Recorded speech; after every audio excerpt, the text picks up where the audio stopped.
I spend way too much time online. I Google everything. Old friends, conspiracy theories, weird local news. Sometimes when I'm bored, I even Google myself. Last night, for the first time, I made a pretty bad mistake. I decided to Google my wife. It was just a passing thought, like nothing serious. But what I found changed everything. The first hit was an obituary. My stomach lurched, and to be honest, I almost laughed. Of course it was someone else. Her first name's Anna. It's not uncommon. Her last name's fairly generic too. But curiosity got the better of me, so I clicked it. The moment the page loaded, my blood turned to ice. A photo stared back at me. Blonde hair, dark eyes, a face I knew better than my own. The obituary listed her death years too. Anna died at 26. But I met her when she was 27. I sat there, staring at the screen, my breath coming shallow and fast. This had to be a mistake. Some awful coincidence.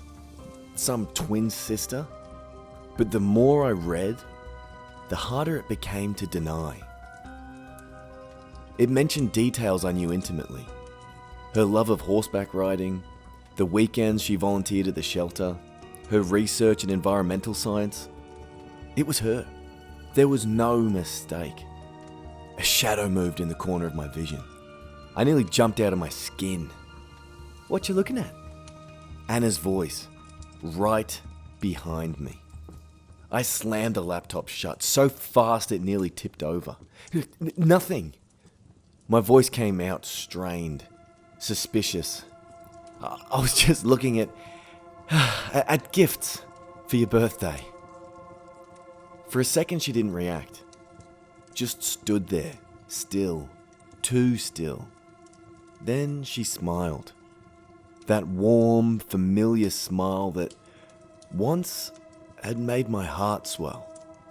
Right now, it was making my skin crawl. "Oh, you're too sweet," she said as she sat beside me on the couch, pressing close. Her warmth seeping into my side. I forced a laugh. Yeah. But something had changed. My body was screaming at me to move.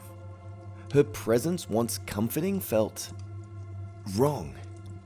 I couldn't put my finger on it, but every hair on my arms was standing on end. I faked a yawn. I think I need to lie down. "Oh," she murmured, tilting her head. I muttered an excuse and I hurried upstairs. The moment I shut the bedroom door, I reopened the obituary. My pulse hammered in my ears as I scrolled. That's when I found the news article. Anna hadn't just died, as if that wasn't bad enough.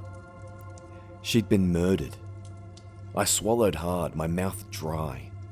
The article was old, buried under more recent news, but the details were there. No signs of forced entry. The body was discovered in pieces. The killer was never caught. A loud creak. The bedroom door. Slowly it swung open. Anna stood in the doorway, her face obscured in shadow. My breath hitched.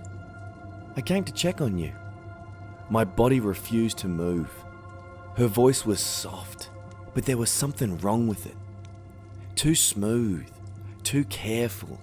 I was finally noticing. I'm fine," I stammered. Feeling better already." A beat of silence. Then she stepped forward, closing the door behind her.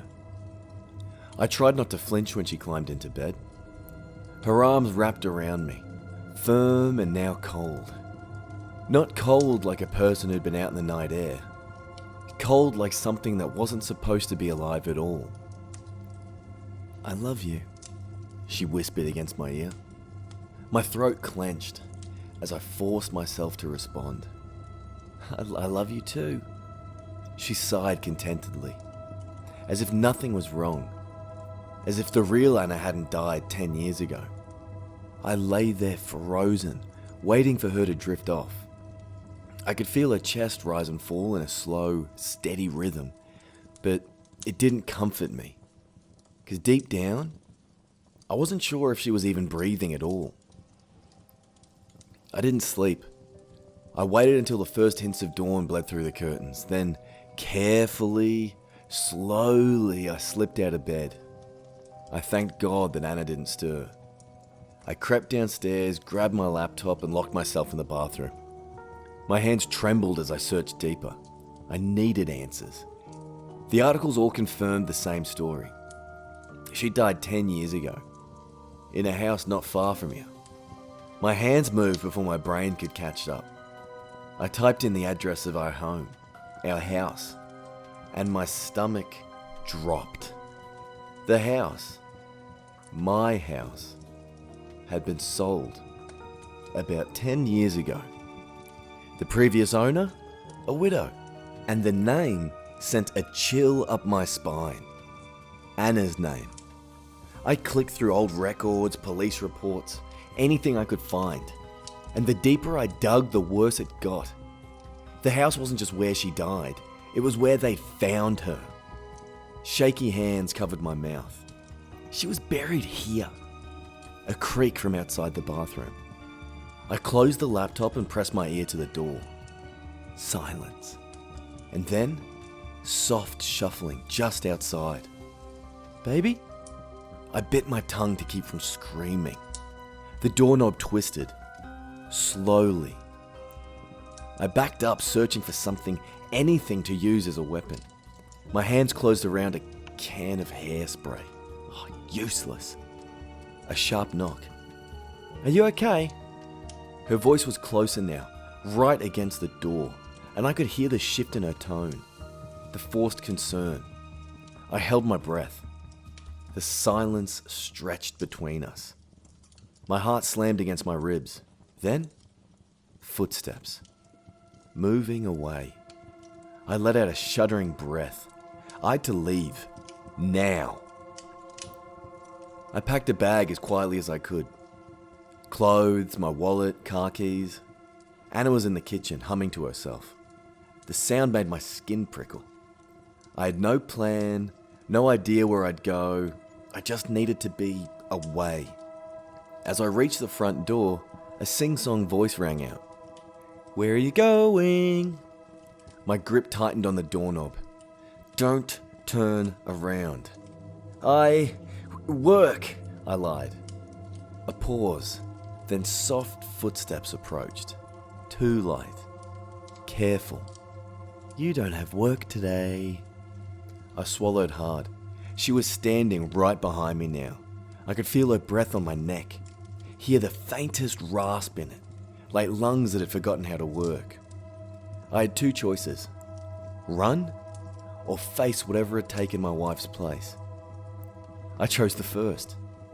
With a burst of adrenaline, I yanked the door open and bolted. The morning light was too harsh, the sun too bright. My car sat in the driveway, an impossible distance away. Behind me, I heard it move. Fast. Too fast. I didn't look back. I couldn't. I reached the car, fumbled with my keys, yanked the door open, and as I turned the ignition, I finally dared a glance at the house. Anna stood in the doorway, watching. Her head tilted, her smile wide. Too wide. The car roared to life, and I didn't think, I just drove. Now here, I sit in a hotel, recording this, I wrote everything down. I don't know what's waiting for me if I ever go back, and I don't think I'll ever find out. I don't think I want to be honest. But there's one thing I know for sure. Whoever that was, whatever that was I was living with, it wasn't Anna. And whatever it was, I really, truly, genuinely think that it loved me.